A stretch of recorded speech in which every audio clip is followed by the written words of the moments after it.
Everyone, দিনটি ছিল দিওয়ালিতে জলপাইগুড়ি যাওয়ার। তাই রাতে খাওয়া দাওয়া সেরে লাগেজ বাগেরা নিয়ে কিন্তু টোটোতে চেপে গিয়েছিলাম যাওয়ার জন্য। আর স্টেশনের উদ্দেশ্যে রওনা দিয়ে দিয়েছিলাম।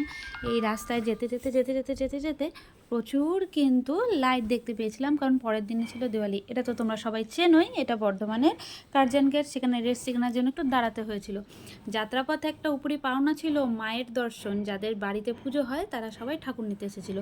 আর দেখো পুরো রাস্তা জুড়ে কি সুন্দর লাইটে পুরো আলোময় হয়েছে। রাস্তা জুড়ে প্রচুর লোক ছিল, কারণ সবাই প্রতিমা নিতে চলে এসেছিলো। তারপরে যেতে যেতে রাস্তায় এত সুন্দর সুন্দর লাইটিং দেখে মনটা কেমন দিওয়ালি দিওয়ালি হচ্ছিল। ফাইনালি স্টেশনে পৌঁছে গিয়েছিলাম। পৌঁছে গিয়ে কিন্তু এসকালেটারে চেপে গিয়েছিলাম। চেপে গিয়ে আমি একটু বরকে বললাম একটু ভিডিও করে দাও, তারপরে তোমাদেরকে দেখো বাই বাই করে দিচ্ছি। আর প্রচুর ভালোবাসা দিয়ে যাচ্ছি, কারণ যাতে তোমরা আমাকে ভুলে না যাও সেই জন্যে।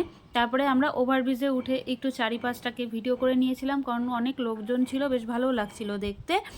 দেন আমরা প্ল্যাটফর্মে পৌঁছে গেছি। প্ল্যাটফর্মে পৌঁছে একটা লোকাল ট্রেন চলে আসছে। যখন ট্রেন আসে তখন ভিডিও করতে আমার খুব ভালো লাগে। অনেক রাত হয়ে যাওয়ার দরুন ট্রেনে বেশি লোক ছিল না, তবুও কিছু সংখ্যক লোকজন ছিল। সেই ভিডিওটা করেই তোমাদেরকে দেখাচ্ছি। আর দেখো গ্রেট ইস্টার্ন কিন্তু লোকজন অ্যাডও দিয়ে দিয়েছে ট্রেনের মধ্যে, ব্যানারগুলো চিপকে চিপকে।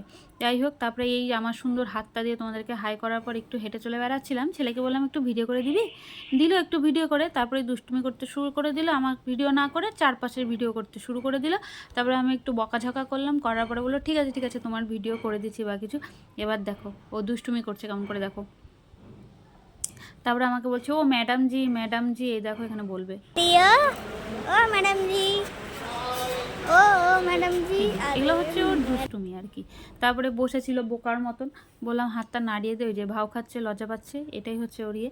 তারপরে আমি একটু কাছে টেনে একটু বললাম আয় আমার সাথে করে নে তাহলে একটু ভিডিওটা। এই দেখো এখন কি সুন্দর হাসছে, আর এখন কমফোর্ট ফিল করছে আর কি।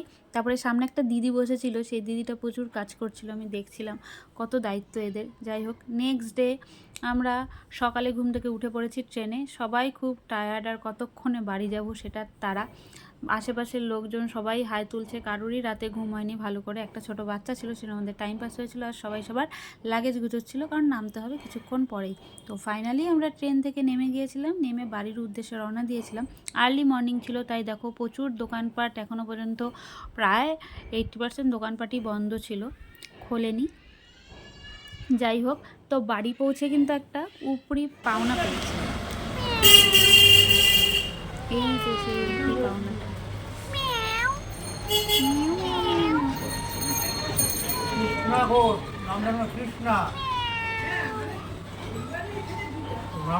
ভীষণ মিষ্টি, ভীষণ সুইট, এত সুইট যে বলার মতন না।